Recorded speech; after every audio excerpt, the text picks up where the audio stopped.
Idalia Martínez. Buenos días. Buen día, saludos Fernando, a ti, a todo el equipo y un abrazo fuerte a Panamá. Como siempre saldremos adelante de esta crisis sanitaria. Lo que tú acabas de mencionar es una realidad.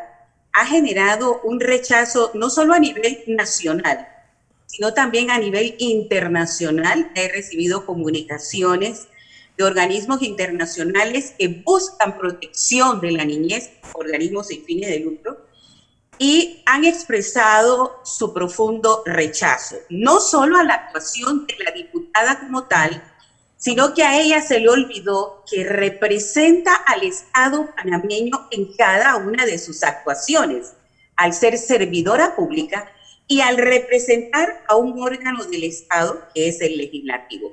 Por tanto, el rechazo ha venido no solo a ella, sino al Estado panameño. Y creo que en eso se ha acertado porque los servidores públicos tienen que entender que su gran responsabilidad, en primer lugar, es cumplir con la Constitución. Y la Constitución señala que el Estado panameño debe proteger a los menores de edad. Entonces, al proponer leyes como estas, no se protege a la víctima menor de edad, sino que más bien, y fíjate que en la entrevista que le acaban de realizar a ella, lo primero que ella señala es al victimario. Sí. Las leyes no deben ser en este sentido, si es para proteger, ¿cómo van a hablar de protección y mencionar al victimario?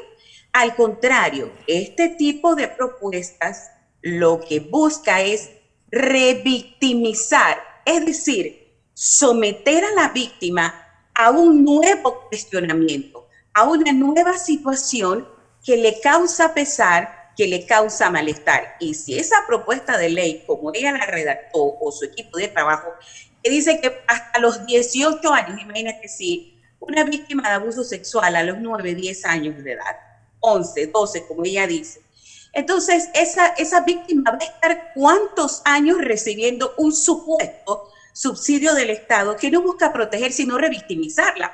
Todos los meses ella va a recordar que un violador la embarazó y que Sí. ahora ella está recibiendo un dinero por ese abuso sexual.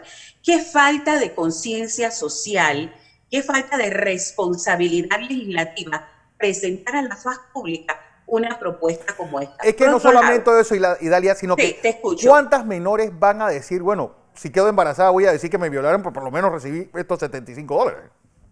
Por eso es que nuestro rechazo también va en el segundo aspecto de que busca minimizar el impacto de un delito tan grave como es el abuso o la violación sexual. Busca minimizar ese impacto porque la propia víctima también va a decir, ay, qué bien, $75, incluso porque no podemos dejar de analizar ese aspecto, Fernando, y opinión pública.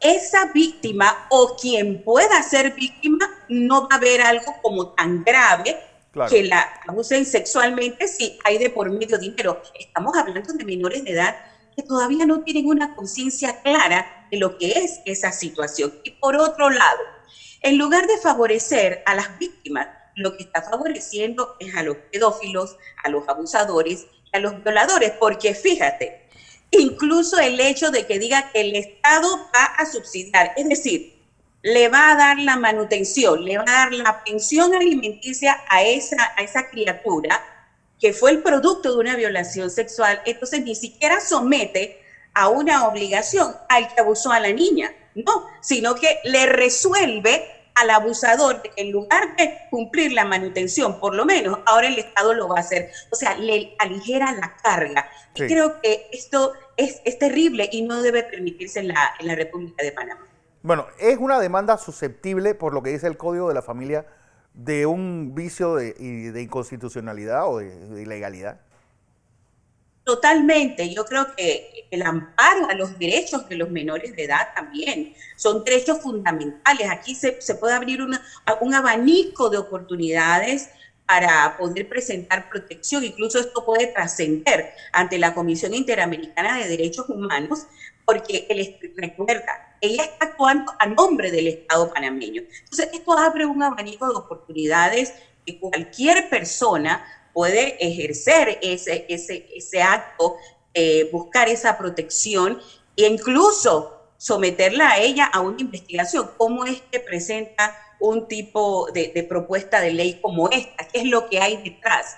No podemos nosotros asegurar nada, pero sabemos que muchas veces ciertas propuestas de leyes son para beneficiar a un grupo que está detrás o a alguien que está detrás, empujando este tipo de leyes. Entonces, las actuaciones de ellas tienen que ser con mucho cuidado, porque aquí tenemos instituciones que deben propugnar por mecanismos adecuados en cumplimiento a la Constitución, a la Convención sobre los Derechos del Niño y a una gama de leyes que ha aprobado la República de Panamá para proteger. Por otro lado, establecer propuestas que vayan, por ejemplo, a fortalecer los mecanismos de investigación.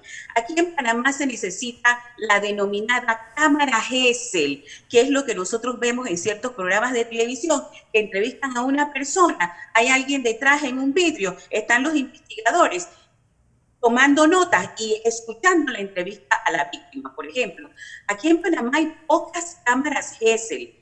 Si hubiesen más cámaras Gesell, esos menores de edad pudieran ir a ser entrevistados por los psicólogos especializados dentro de un CAPIT, por ejemplo, o dentro de medicatura forense y realizar las entrevistas incluso para no revictimizar a esa menor de edad que ha sido abusada, y con las cámaras Gesell el mecanismo de investigación fuese mucho más ágil y efectivo. Entonces, que proponga leyes como esas. Lo cierto es que tenemos un número importante de menores embarazadas, ya sea, bueno, cualquier persona que cometa un acto de sexual con un menor es catalogado de violación. Eso yo creo que debemos partir por ahí. ¿Cómo se evitan? ¿Cómo se hace para que esa niña no quede condenada a la pobreza, a la exclusión y al ostracismo debido a un niño que va a tener que cargar por el resto de su vida, con el peligro de que ese niño se convierta pues en otra carga social que ya es otro capítulo aparte? Con políticas públicas en primer lugar, tendientes a fortalecer la actividad estatal para evitar que hechos como estos se den. No se debe cargar la responsabilidad en la víctima. Lamentablemente, Panamá ahora acoge lo que se ha denominado el sistema penal acusatorio. Que Fernando, el pueblo panameño, el sistema penal acusatorio ha quitado la relevancia de la figura de la víctima que habíamos heredado incluso del derecho romano. La minimiza y la hace responsable de muchas cosas. Entonces, la opinión pública no debe responsabilizar jamás a una víctima de abuso sexual. Por eso es que hay fiscales que les piden y les exigen a las víctimas que presenten videos, que presenten fotografías del acto mientras la estaban abusando. Eso no puede ser. Entonces, las políticas públicas tendientes a minimizar estas situaciones. ¿De qué forma? Con sanciones ejemplares. Ahí tenemos en la Asamblea distintos proyectos de ley que han quedado archivados, engavetados, que buscaban ¿qué?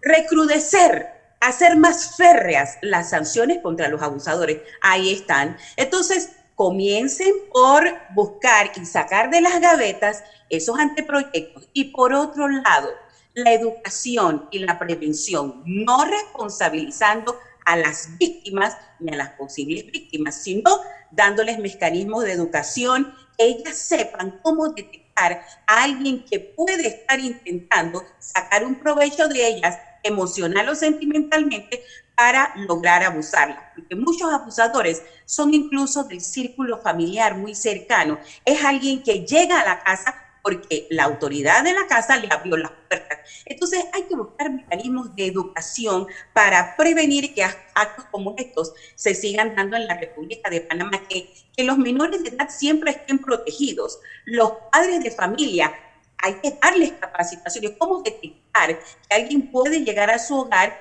y qué situaciones puede ver en sus niños que le hacen ver y son alertas de que alguien ha abusado de ellos o de que alguien está propasándose. Enseñarle a los padres de familia cómo comunicarle a sus hijos quiénes pueden en un momento dado estar a solas con ellos y quiénes no. Escuchar a sus niños, todo esto.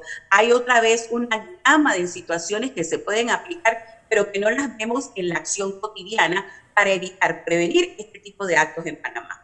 Idalia Martínez, como siempre, gracias por tu participación.